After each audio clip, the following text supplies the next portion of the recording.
Greetings, dear listeners. Picture this.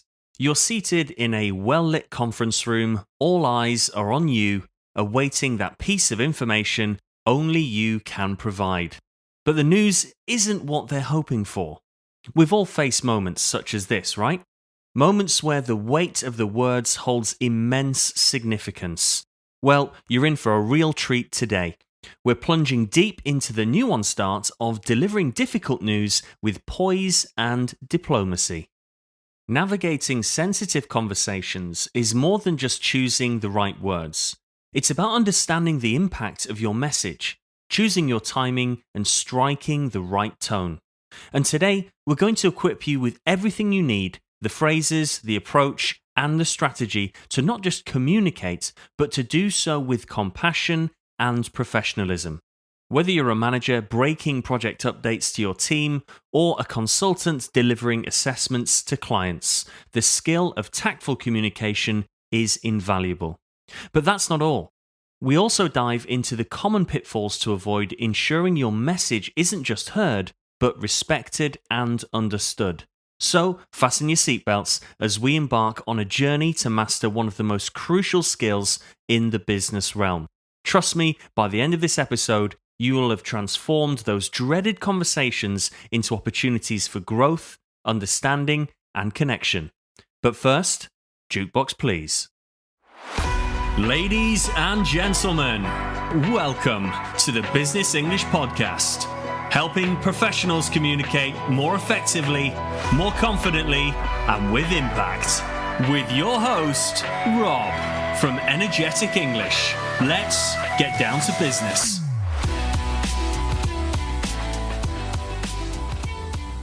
So, let's start at the very foundation of our topic today. Why is delicate communication so vital, especially when we're delivering news that might not be the easiest to digest? First, let's paint a picture. We've all been on the receiving end of a poorly delivered message. Whether it's a casual message from a colleague or a more formal announcement from the higher-ups. When bad news is presented without care, it can lead to feelings of confusion, resentment, or even demotivation.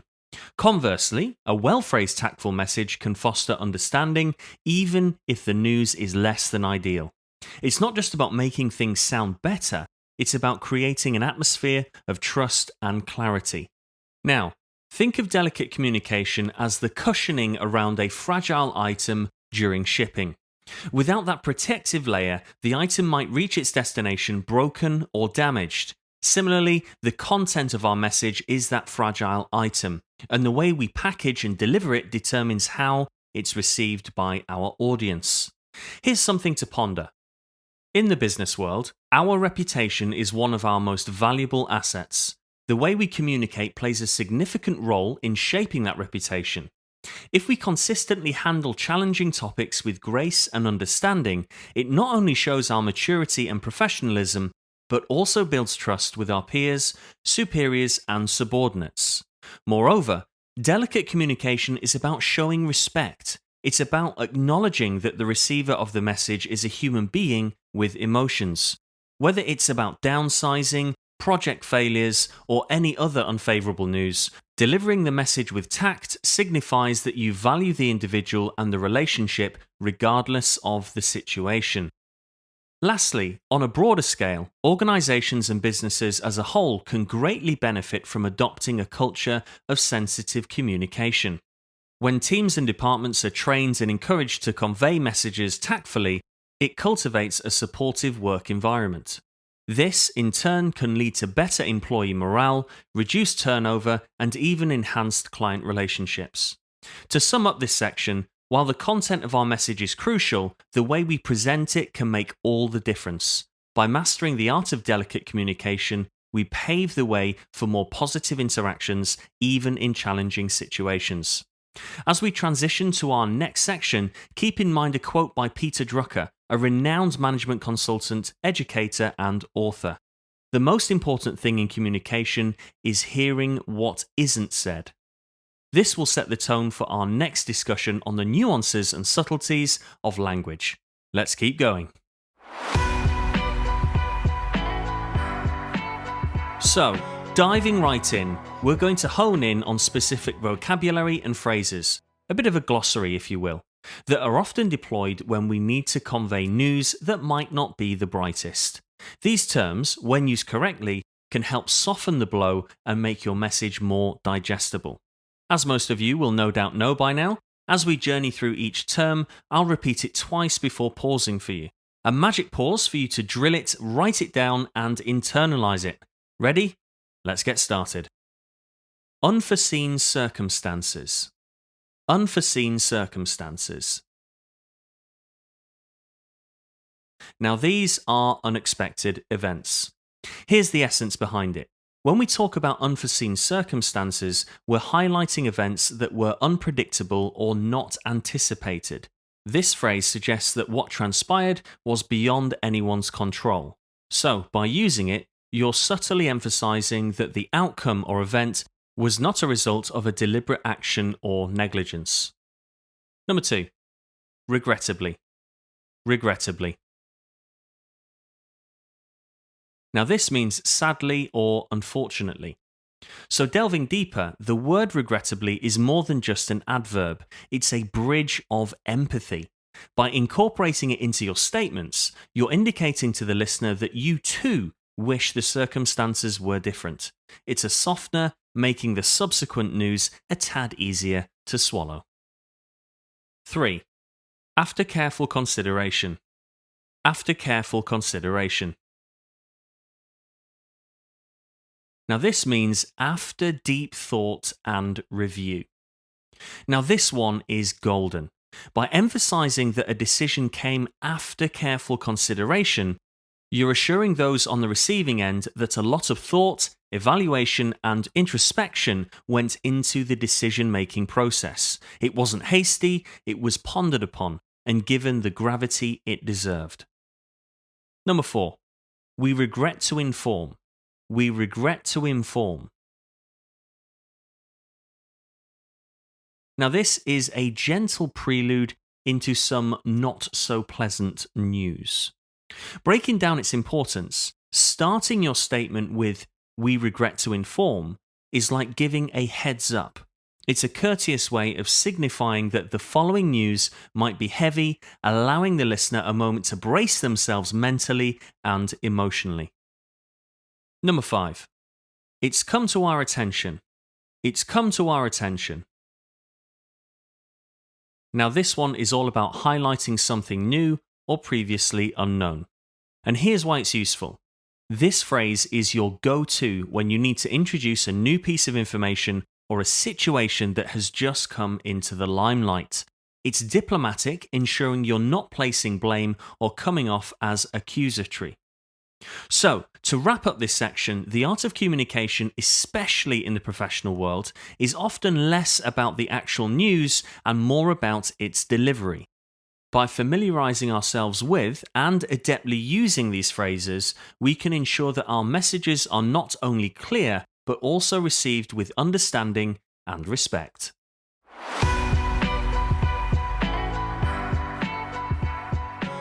Now, navigating the intricate pathways of communication can often feel like treading on a tightrope, especially when the news you're delivering isn't the most pleasant. But equipped with the right phrases, you can maintain balance and ensure your message is received with the intended grace and understanding. Let's dive deeper into these phrases. Due to unforeseen circumstances, we've had to make some changes. Due to unforeseen circumstances, we've had to make some changes.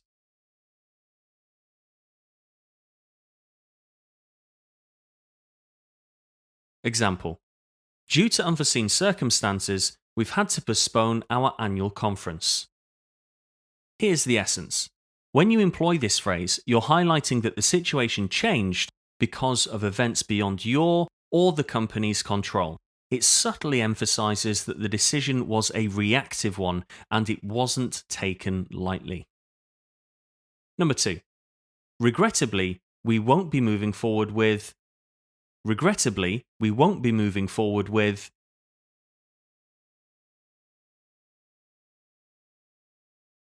Example. Regrettably, we won't be moving forward with the proposed project. So, breaking it down, the term regrettably at the onset is a clear indicator of empathy. It conveys the message that while the news might be disappointing, it comes after considerable thought and is accompanied by genuine regret. Number 3. After careful consideration, we've decided that. After careful consideration, we've decided that.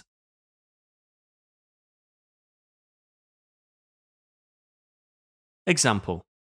After careful consideration, we've decided that we will not be expanding into the new market this year. So, the deeper meaning, this phrase shines a light on the thorough and deliberate evaluation that preceded the decision. It assures the listener that every angle was examined and that it wasn't a spur of the moment call. Number 4. We felt it was in the best interest to. We felt it was in the best interest to.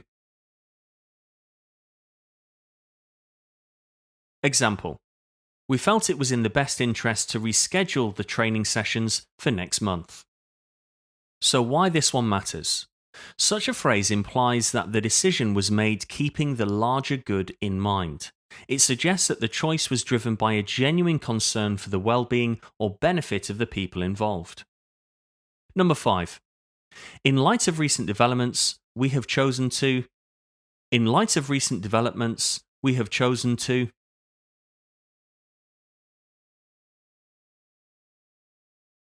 Example. In light of recent developments, we have chosen to halt production temporarily. So the rationale here, by using this phrase, you're setting the context for the decision. It indicates that the choice was influenced by new information and changes in the situation, and not made arbitrarily. Number 6. With everyone's best interest at heart, we must. With everyone's best interest at heart, we must.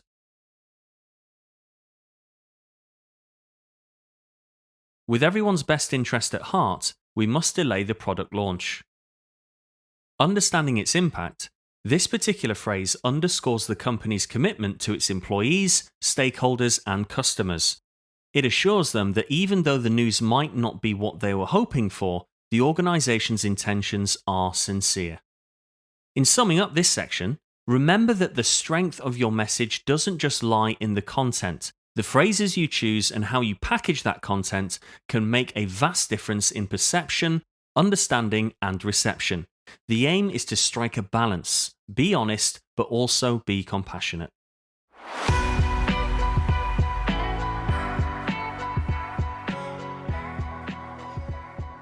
Now, before jumping into the next section, I wanted to take this opportunity to let you know that if you wanted to get more out of the Business English podcast, then that is possible. For example, full transcripts complete with timestamps so you never miss an expression, phrase-focused one-pagers to quickly refresh your memory before that next last-minute meeting, pronunciation support to assist with the trickier elements of business English, live read-along transcripts, quizzes, and much more. If this sounds like it could be useful, then the Business English Podcast Premium subscription could be for you. Check out the details at the link in the show notes. Right, on with the show.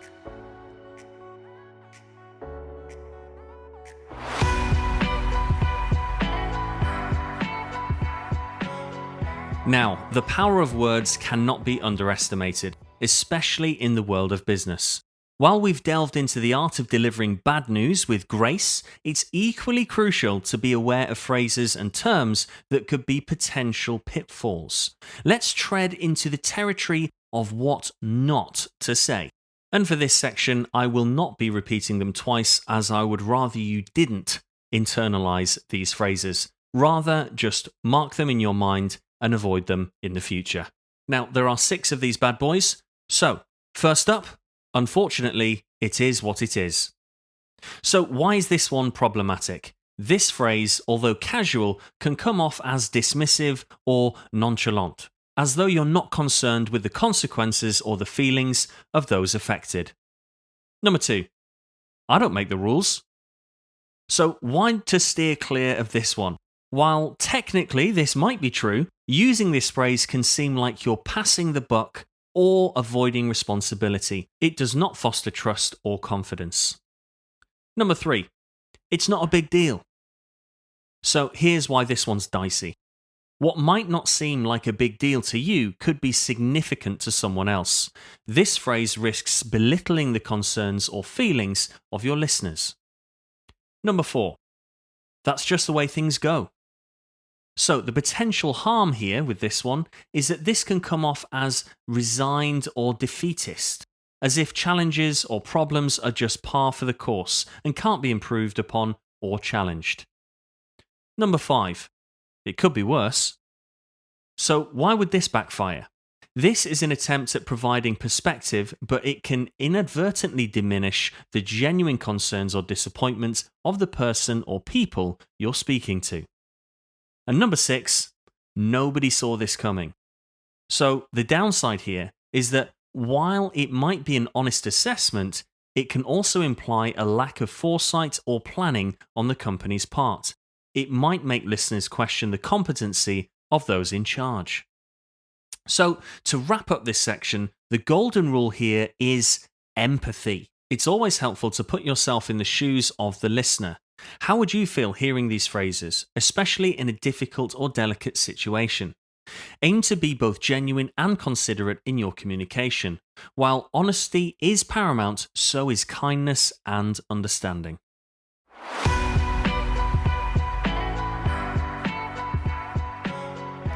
And there we have it, another insightful episode in the books. From understanding the importance of delicate phrasing to recognizing potential pitfalls in communication, today's session was all about navigating those challenging conversations in the professional world. Remember, in the vast sea of communication, it's not just about the message, but the delivery that counts. Words have the power to heal, to inform, and sometimes, unfortunately, to hurt. So, as we venture forth into our respective fields, armed with the new knowledge and insights, let's pledge to be more conscious, empathetic, and effective communicators. For those of you eager for more, don't forget to tune in to the other episodes where we delve into the do's and the don'ts of professional communication, packed full of professional phrases designed to help you out when you need them most. If you found today's episode useful, we'd appreciate it if you could share, rate, and review our podcast so we can reach more pro learners just like you. And until next time, keep refining those communication skills, and as always, keep it strictly business. You have been listening to the Business English Podcast. Remember to subscribe, leave a review, and we'll see you next time.